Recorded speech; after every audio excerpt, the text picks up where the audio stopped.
sehat. Dan itu yang senantiasa menjadi kerinduan kita bersama-sama sebagai manusia. Bapak Ibu Saudara yang dikasihi oleh Tuhan, pada siang hari ini kita akan bersama-sama memperhatikan akan satu bagian firman Tuhan di dalam kitab Amsal, pasalnya yang keempat, ayatnya yang ke-23. Amsal 4 ayatnya yang ke-23.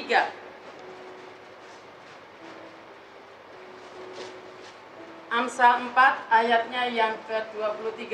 Mari kita bersama-sama perhatikan satu ayat firman Tuhan ini dengan sungguh-sungguh.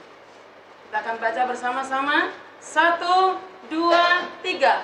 Jagalah hatimu dengan segala kewaspadaan, karena dari situlah terpancar kehidupan.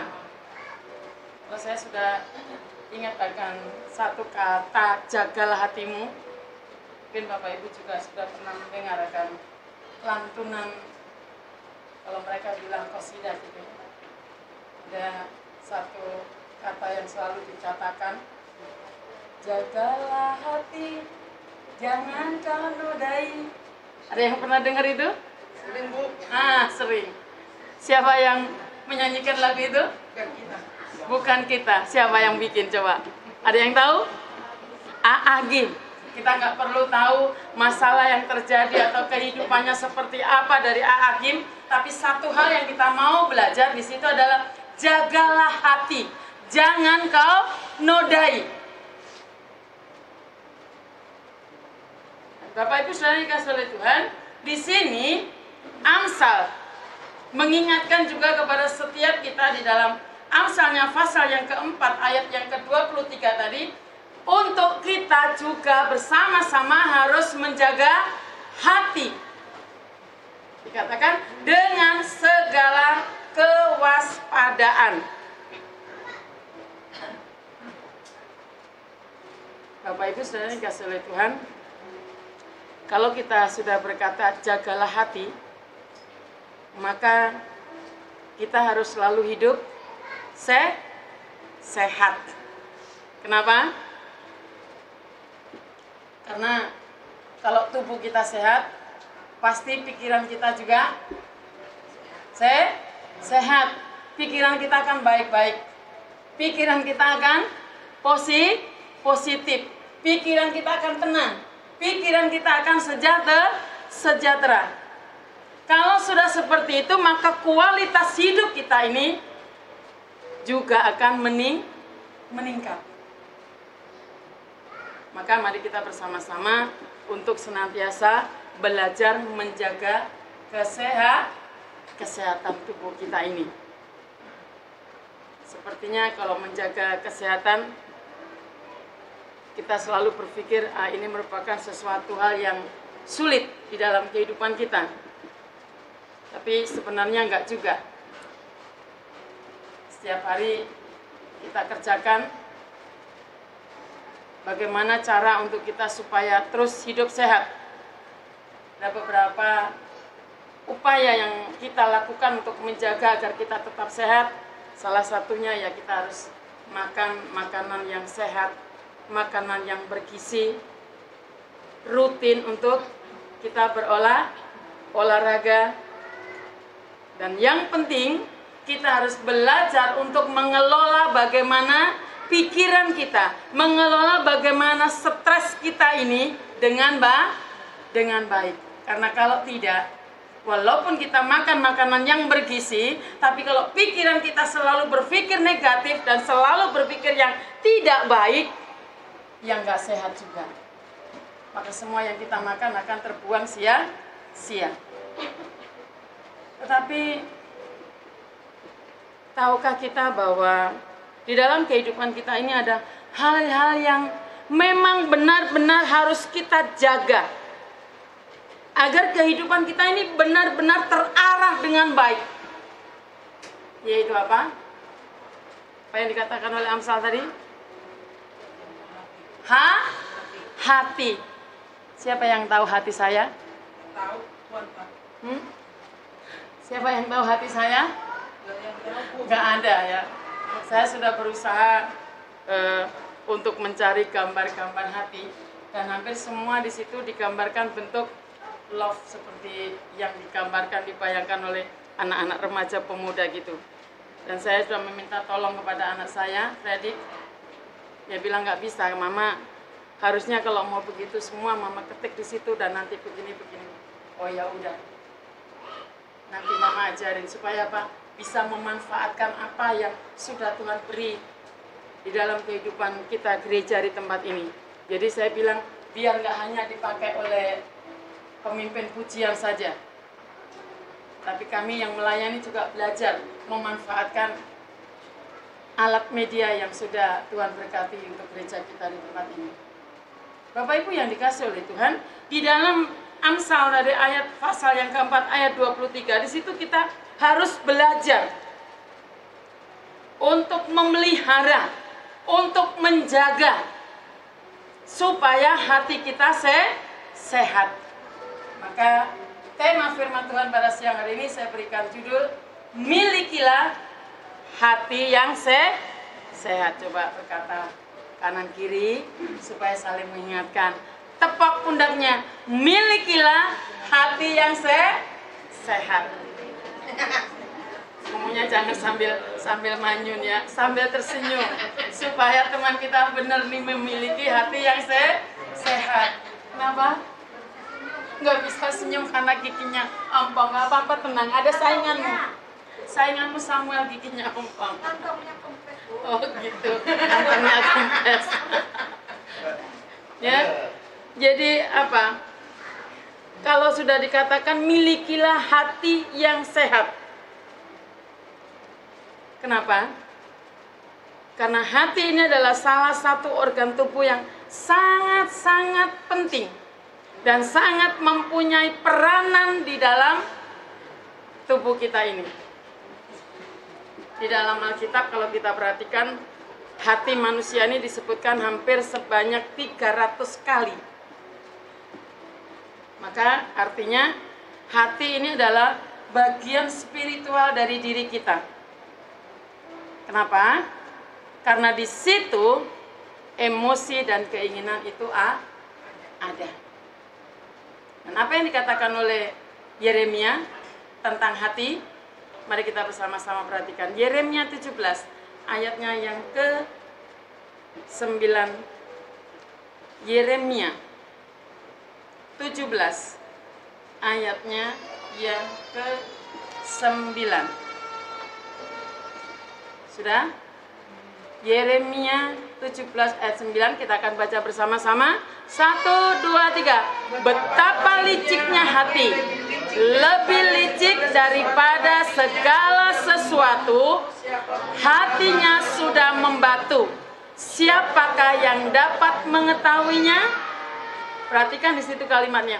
Betapa liciknya hati, lebih licik daripada segala sesuatu. Nah, dikatakan sampai membatu pun nggak ada yang tahu. Jadi benar-benar kita harus jaga, harus pelihara agar hati kita ini tetap sehat. Dan hati ini adalah merupakan satu inti dari keberadaan kita. Maka di dalam Amsal tadi jelas dikatakan jagalah hati. Kalau kita perhatikan di dalam bahasa Ibrani, sebelum dia katakan jagalah hati, ini ada kalimat sebelumnya, yaitu di atas segalanya itu jagalah hatimu. Jadi lebih apa ya? Lebih ditegaskan lagi oleh Amsal ini.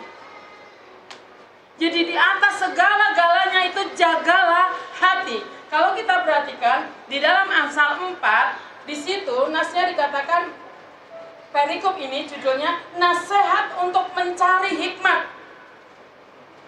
Nah, di dalam pasal 4 ini ada banyak nasihat-nasihat yang disampaikan oleh Amsal. Dan di akhir ayat 23 di situ dikatakan jagalah hatimu. Maka dalam bahasa Ibrani ditegaskan, sebelum kamu memikirkan hal-hal yang di atas, ayat yang di atas tadi sebagai nasihat itu, di atas semuanya itu jagalah hatimu. Kenapa pemazmur kenapa Amsal Raja Daud menuliskan seperti itu? Karena ini merupakan sesuatu hal yang penting. Dan biasanya kalau merupakan sesuatu hal yang penting, ini banyak diminati oleh banyak orang, banyak diincar oleh orang. Karena dia banyak diincar, banyak yang diinginkan, banyak orang yang pingin, maka merupakan sesuatu hal yang penting. Sesuatu hal yang penting inilah yang harus kita jaga, kita pelihara agar tetap sehat.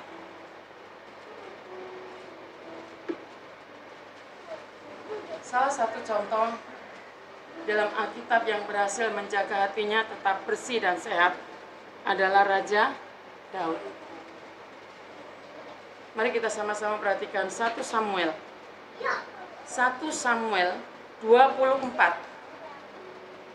Samuel 24. Bapak Ibu bisa memperhatikan nanti mulai dari ayat 1 sampai dengan ayatnya yang ke-23. Dan saya pikir itu bukan merupakan sesuatu hal yang baru buat Bapak Ibu. Saya yakin Bapak Ibu tahu akan cerita ini. 1 Samuel 24 ayat 1 sampai dengan 23. Di situ merupakan salah satu contoh ya yang saya ambil, yaitu Raja Daud bisa memelihara hatinya tetap bersih dan sehat. Di sini Raja Daud memberikan contoh bagaimana supaya hatinya itu tetap terjaga dan tetap bersih, tetap sehat. Yang pertama, dia mengajari kita untuk belajar untuk memaafkan.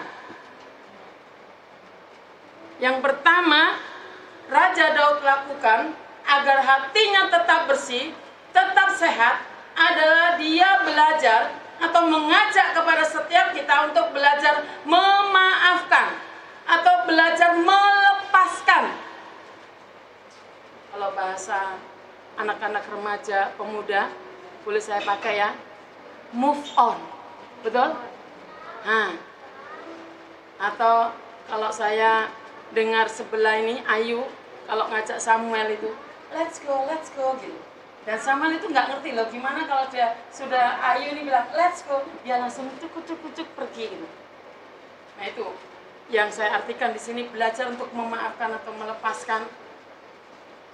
Bapak Ibu, untuk belajar memaafkan atau belajar melepaskan, move on, ini merupakan sesuatu hal yang sulit untuk kita lakukan. Mudah kita mengucapkan maaf. Tapi hanya mungkin di bibir kita bilang maaf. Sudah tak maafin kok kamu. Sebenarnya di sini hatinya masih kadang-kadang kamu ya. Saya kalau di sekolah, saya bilang ke anak-anak, serius ngomongnya. Selesai itu peluk. Dan biasanya selesai itu saya ajak berdoa. Nah kalau sudah berdoa, di situ anak-anak biasanya baru merasakan, oh ini ya. Bahkan kadang sampai ada yang nangis, dia terus ngomong, berani gitu dia cerita ke mamanya tadi sendiri. Kalau dia salah, begini dia sudah minta maaf dan sudah mendapatkan maaf.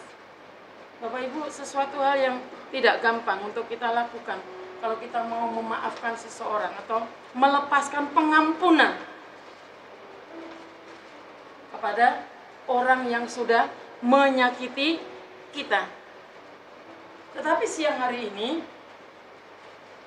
kita diajak oleh Raja Daud dan diingatkan oleh Amsal tadi, agar kita bisa menjaga, dan kita yang mau menjaga hati kita agar tetap sehat, maka kita tidak boleh menyimpan sampah di dalam hati kita.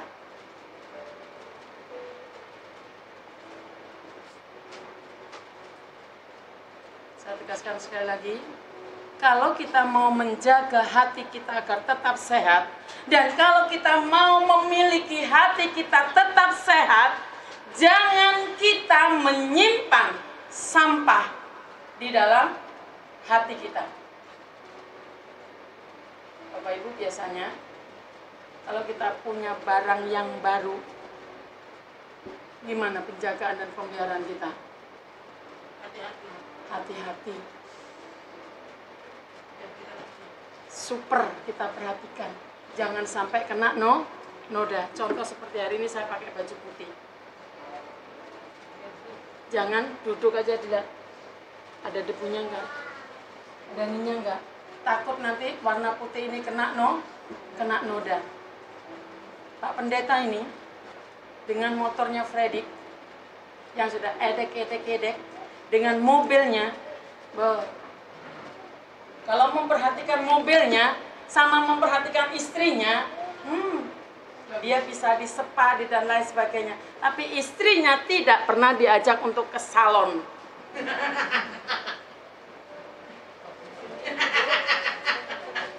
Pak, ajak ke salon, Pak. Bilang kasih uang, Ma. Manikur, pedikur, kur itu. Biar glowing gitu istrinya. Gila. Tapi mobilnya ini biar glowing. Kalau sudah jalan, ada yang nawarin ini. Ma, beli ya, supaya mobilnya harum. Ini. Saya diam ini. Nanti dia mulailah tawar-menawar terjadi. Ma, ayo, kalau sudah dia, Ma, bukalah dompet. Nah, dalam hati, istrinya saja dijaga benar-benar. Dan memang dia mendapatkan pujian dari teman-temannya. Wis, mobil Pak Ade ini selalu kinclong, harum, wangi. Dan kalau ada yang pakai, ada bau yang lain, dia akan langsung bunyi. Tadi di dalam mobil kau ngapain ini, ada bau ini.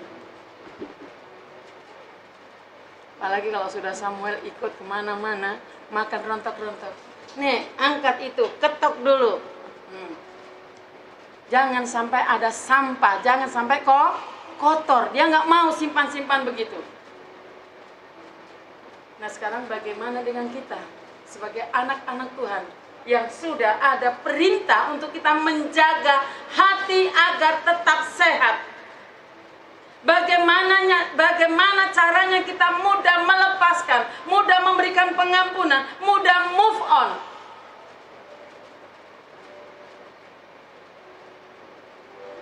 Mari kita belajar bersama-sama untuk satu hal, supaya kita mudah melepaskan, yaitu kita harus mau memutuskan semua kembali kepada hati. Keputusan segala sesuatu kembali kepada hati. Mau nggak aku memutuskan untuk aku tidak mengerjakan hal yang tidak baik. Memutuskan bahwa aku mau mengampuni, mau melepaskan. Tapi kalau kita nggak ada kata untuk memutuskan, yang nggak berjalan, nggak berlaku.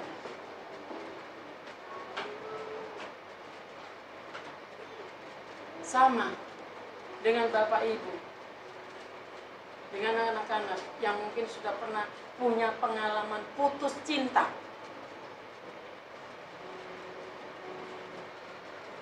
Apalagi kalau bapak-bapak, ibu-ibu yang simpan nomor mantan pacarnya, dibilang sama istrinya, buang. Masih disimpan. Diganti namanya. Nomornya mah tetap ganti nama. Supaya apa? Supaya ini istri nggak tahu. Inisialnya diganti. Giliran istrinya buka, hei, dikunci. Tolong Bapak Ibu yang sudah dipanggil mama dan bapak, tolong HP-nya nggak usah pakai dikunci. Kalau dikunci itu tanda-tanda tidak ada keterbukaan. Ada sesuatu pasti yang disimpan. Apalagi bapak-bapak kalau HP-nya kemana-mana masuk kantong. bener itu dibawa. Karena apa? Takut istrinya nanti diam-diam. Hei, langsung keluar. Apa kau Pak? Apa kau ya? Sulit loh itu membuang. Jangan salah, perlu pergumulan dan berdoa. Karena apa? Harus punya tadi kata satu aja, memutuskan.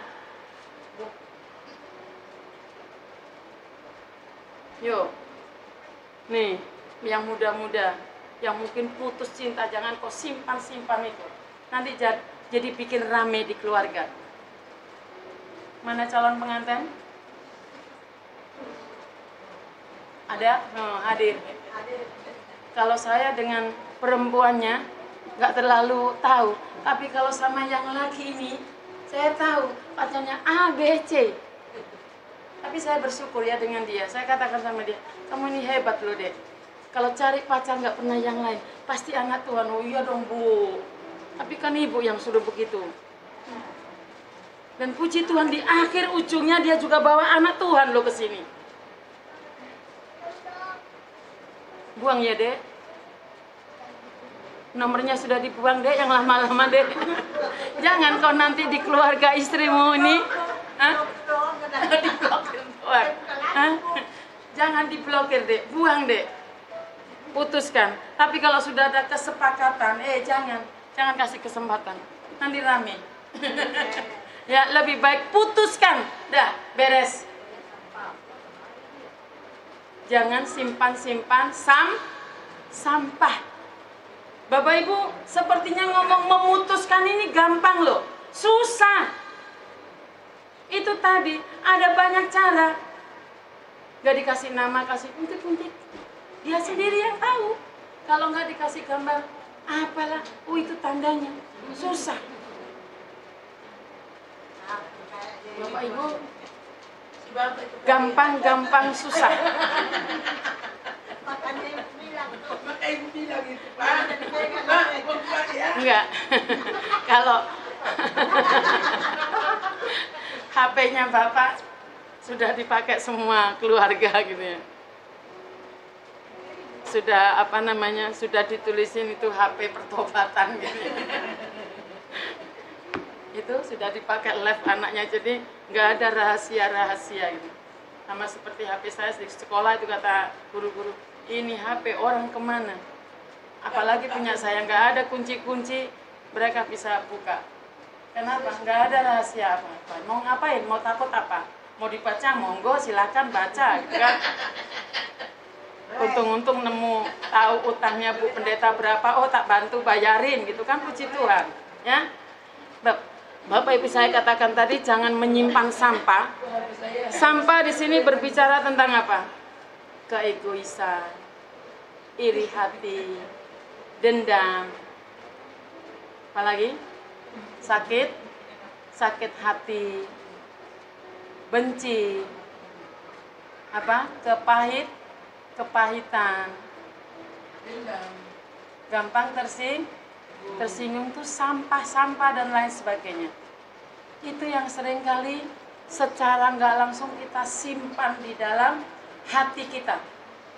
Dan kalau itu terus kita simpan di dalam hati kita yang tadinya bersih mulus, nggak ada apa-apanya, karena kita taruh rasa iri hati, sombong dan lain sebagainya tadi yang saya sebutkan, lama-lama bolong, jadi penyakit. Rusak, kata yang gambar yang saya sudah temukan, yang saya tunjukkan kepada anak saya. Dia bilang, serem. Itulah gambaran di dalam kehidupan kita kalau kita sering simpan sampah-sampah itu di dalam hidup kita. Nah, mungkin sebagian dari kita termasuk saya juga, kita sudah hidup di dalam Tuhan, tetapi masih mengalami hal yang seperti itu. Masih suka simpan salah akan sampah itu, dan kita sulit untuk melepaskan pengampunan bagi orang yang sudah membuat sakit hati kita. Sesuatu yang sulit. Tetapi Bapak Ibu, perhatikan kalimat yang saya akan sampaikan. Sesuatu yang sulit ini akan membuat kita kepada hal yang baik. sesuatu yang sulit untuk kita kerjakan ini, khususnya untuk melepaskan pengampunan, itu akan membawa kita kepada hal yang baik. Benar nggak? Contoh, pulang dari tempat ini, atau kalau saya seringlah mengantar Bapak ke Bu Dr. Yuni dengan masalah asmanya dulu, selalu Bu Yuni bilang, nggak apa-apa Bapak, Bapak harus banyak olahraga. Di sini saya akan berikan contoh yang seperti katakan Bu Yuni ini. Gampang mana makan dengan olahraga? Gampang mana? Disuruh makan atau disuruh olahraga? Makan. Pulang dari tempat ini, di depan situ nanti sudah ada makanan yang disiapkan oleh Bapak Bakara. Ya kan? Gampang. Sama seperti Pak Pendeta kalau pergi ke Dr. Yuni, disuruh pilih, gampang mana makan dengan olahraga? Pasti dia akan katakan, gampang makan. Pulang dari Dr. Yuni aja, sudah dikasih tahu, Pak, kurangi gorengan, kurangi ini. Beli gorengan dulu. Tapi olahraganya, dia bilang, entar, besok. Ya kan? Tapi sebenarnya kalau kita nurut, pasti akan menjadi sesuatu yang baik. Sama dengan orang yang gampang tidur-tiduran atau gampang kerja. Yang tidur-tiduran dapat apa? Nggak dapat apa-apa. Tapi yang kerja, ya paling tidak cucian piring beres. Itu kerja loh. Jangan dikatakan kerja itu yang kerja di PT seperti Bu Cum aja. Di rumah juga cuci piring itu kerja. Tapi kalau ditinggal tidur-tiduran, kira-kira cucian piring itu selesai? Enggak. Jadi sesuatu yang sulit itu akan membawa kebaikan. Capek-capek habis cuci piring, ngepel, nyapu dan lain sebagainya. Selesai, ternyata rumah kita sudah bersih. Coba kalau kita biarkan. Itulah Bapak Ibu yang saya katakan bahwa sesuatu yang sulit ini akan membantu kita untuk kepada hal yang baik. Perhatikan di dalam 1 Samuel 24, nanti yang lainnya baca sendiri ya. Ayat 10 dan 11. Ayat 10 dan 11. Di situ Raja Daud memberikan contoh kepada kita. Lalu berkatalah Daud kepada Saul, "Mengapa engkau mendengarkan perkataan orang-orang yang mengatakan, sesungguhnya Daud mengikhtiarkan celakaku? Ketahuilah, pada hari ini matamu sendiri melihat bahwa Tuhan sekarang menyerahkan engkau ke dalam tanganku dalam gua itu. Ada orang yang telah menyuruh aku membunuh engkau, tetapi aku merasa sayang kepadamu karena pikirku, aku tidak akan menjamah tuanku itu, sebab dialah orang yang diurapi Tuhan." Bapak Ibu tahu kisah ini bagaimana antara Raja Daud dengan Raja Saul. Tapi di sini kita melihat Daud memberikan teladan kepada setiap kita. Bagaimana Daud melepaskan pengampunan kepada Raja Saul. Padahal kita tahu bahwa Raja Saul adalah orang yang sudah mengincar nyawa daripada Daud. Perhatikan nanti pasal-pasal yang sebelumnya itu bagaimana Daud sampai berpura-pura gila. Itu kan saking sudah keterlaluannya. Dan itu terus Saul tahu. Diincar nyawanya. Tetapi di ayat di sini Daud membuat keputusan di dalam dirinya bahwa dia tidak akan membunuh Saul. Karena apa? Dia tahu Saul adalah orang yang diurapi oleh Tuhan. Bapak Ibu, kita lihat Yudas dan Petrus. Sama-sama mereka apa? Murid Tuhan. Tapi saat Yudas dan Petrus, saat Yesus menghadapi hal yang sulit, mau disalib, Yudas sudah tahu kesalahannya, dia menjual Yesus. Tapi akhirnya ini berbeda dengan Petrus.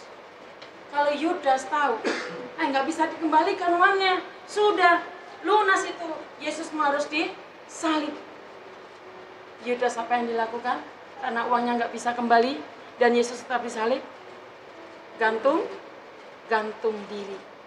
Tapi berbeda dengan Petrus. Petrus tahu, oh iya aku sudah salah. Petrus menyesal. Dan dia lari berdoa, menangis minta. Akhirnya apa? Petrus dipakai oleh Tuhan. Dia lepaskan. Gak mau lagi ingat-ingat itu lagi. Kalau si Yudas gak mau lepaskan, ini gimana ini? Ya sudah. Bapak Ibu yang dikasih oleh Tuhan, mari kita bersama-sama pada pagi hari ini kita belajar seperti Raja Daud. Lepaskan, jangan simpan dalam hati. Nanti jadi kita sakit hati. Orang yang di sono nggak tahu apa-apa, dia tenang-tenang, tapi kita sendiri yang selalu hidupnya gelisah. Oke? Yang kedua, karena tadi sudah ada pesan dari Pak Pendeta, jadi sudah saya potong-potong, maaf. Ingat, jadi nggak enak kalau sudah dipesani, jangan panjang-panjang. Yang kedua, kita harus belajar mengambil keputusan sendiri. Kita harus belajar mengambil keputusan sendiri. Perhatikan ayat 2 sampai dengan ayatnya yang kelima. Dari 1 Samuel 24. Saya baca demikian bunyi firman Tuhan.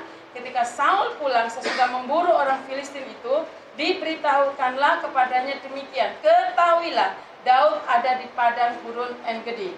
Kemudian Saul mengambil 3.000 orang yang terpilih dari seluruh orang Israel, lalu pergi mencari Daud dan orang-orangnya di gunung batu kambing hutan. Ia sampai ke kandang-kandang domba di tepi jalan. Di sana ada gua dan Saul masuk ke dalamnya untuk membuang hajat. Tetapi Daud dan orang-orangnya duduk di bagian belakang gua itu. Lalu, perhatikan ayat yang kelima. Lalu berkatalah orang-orangnya kepada Daud, telah tiba hari yang dikatakan Tuhan kepadamu. Sesungguhnya aku menyerahkan musuhmu ke dalam tanganmu. Maka perbuatlah kepadanya apa yang kau pandang baik. Maka Daud bangun, lalu memotong punca jubah Saul dengan diam-diam. Bapak Ibu yang dikasih oleh Tuhan, Daud memperoleh sebetulnya kesempatan untuk apa? Untuk membunuh Saul. Orang yang selama ini sudah mengincar nyawanya. Perhatikan tadi, ayat-ayat jelas. Orang-orang yang mengikuti itu menyerahkan, kasih tahu, nih loh, sebuah kesempatan kepadamu untuk membunuh si Saul itu. Hayo kerjakan. Ini kesempatan emas, kesempatan yang baik. Kamu nggak usah perlu cari ono ini. Sudah di depan mata. Katanya orang bilang tuh kesempatan itu adalah hal yang apa? Hal yang baik. Kita nggak usah kerja keras. Maka kalau ada kesempatan cepat tangkap. Tapi di sini kita perhatikan, kelihatannya saran dari orang-orang itu baik. Iya, dia bilang, kesempatan lo ini Daud. Itu Saul udah di depanmu. Daripada kamu selalu dikejar-kejar sama Saul, sekarang tuh bunuh. Kelihatannya baik, tetapi tidak dengan Daud. Daud mampu membedakan mana saran yang menguntungkan dan mana saran yang merugikan. Ini pembelajaran bagi setiap kita. Kalau kita lagi ngobrol-ngobrol, mungkin kita memang benar kita datang kepada orang tersebut, kita membutuhkan saran. Saring dulu, benar nggak sarannya ini? Dan ingat, segala sesuatu yang kita lakukan itu ada sebab dan akibat. Kalau aku begini, maka akibatnya begitu. Makanya belum tentu saran Bu Pendeta juga itu baik. Harus disaring, harus dikasih filter. HP-nya ada casingnya nggak? Ada. Bahkan bukan hanya casing, tapi depannya dipasang apa itu namanya? Hah? Kan? Sama dengan kita. Kalau HP saja kita pelihara, kita ini bagus-bagus, maka kalau kita mendengarkan sesuatu, mendengarkan perkataan-perkataan, saring dulu. Jangan langsung main, hap, telan, bak, langsung. Oh iya nih gara-gara kamu ini aku begini, macam-macam. Pikir dulu. Karena belum tentu orang mengucapkan itu punya tujuan yang tidak baik. Makanya di sini Daud pada saat orang-orang itu memberikan saran kepadanya, dia pikir, benar nggak perkataan mereka? Memang kalau kita baca sepintas, sepertinya oke. Apalagi dia tahu bahwa nyawanya ini loh yang ditunggu-tunggu oleh Saul. Mantap benar ini. Tapi dia benar-benar berpikir dengan baik. Mana saran yang sungguh menguntungkan di dalam kehidupannya dan juga yang merugikan, dia tahu persis. Sehingga apa? Sehingga Daud memilih untuk tidak membunuh Saul. Tetapi dikatakan di ayat yang kelimanya hanya apa? Dia hanya memotong punca jubah Saul. Karena apa? Tadi tahu itu adalah hamba Tuhan, orang yang diurapi oleh Tuhan.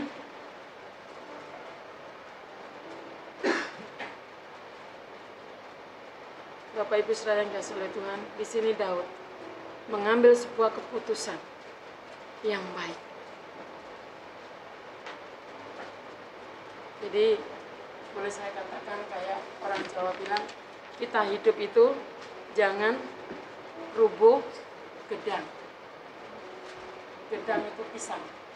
Jadi pohon pisang itu kalau ada angin, anginnya ke barat dia ikut ke barat, anginnya ke timur ikut ke timur, anginnya ke utara dia ikut ke utara. Perhatikan aja pohon pisang itu, kemana arah angin dia pasti akan ikut. Sehingga biasanya kalau orang Jawa lihat, oh berarti tadi anginnya arahnya ke sana, karena lihat apa? Melihat robohnya pisang itu. Tapi kita harus punya pendirian sendiri yang teguh. Dalam kita harus berani mengambil keputusan sendiri. Walaupun sudah banyak ini nasihat-nasihat yang kita dapat dari orang A, B, C, D. Tapi kita harus menyaringnya. Kita harus kasih filter hati kita ini. Supaya tetap sehat. Jangan mentang-mentang Pak Pendeta yang ngomong, dah, kamu harus begini nih. Langsung dikerjakan sama dia. Ternyata di sono si Magda dimaki-maki sama orang. Akhirnya apa dia? Hanya nangis. Gara-gara Pak Pendeta nih, aku digebukin sama orang. Ibu, mari kita bersama-sama belajar seperti Daud untuk mengambil keputusan yang benar. Sehingga dia menunjukkan apa? Satu sikap yang rendah hati. Dengan menyatakan apa? Bahwa dia tidak akan membunuh orang yang diurapi. Bapak Ibu Saudara yang kasih oleh Tuhan, bagaimana dengan kehidupan kita sebagai anak-anaknya? Kita kembali seperti Amsal. Dan dialah satu ayat Amsal. Kita selalu berkata di dalam kehidupan kita, jagalah hati agar tetap sehat. Dan katakan terus di dalam kehidupan kita. Katakan kepada teman-teman sekelilingmu, milikilah hati yang sehat.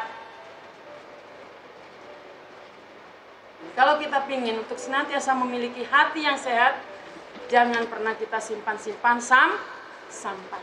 Lepaskan, buang.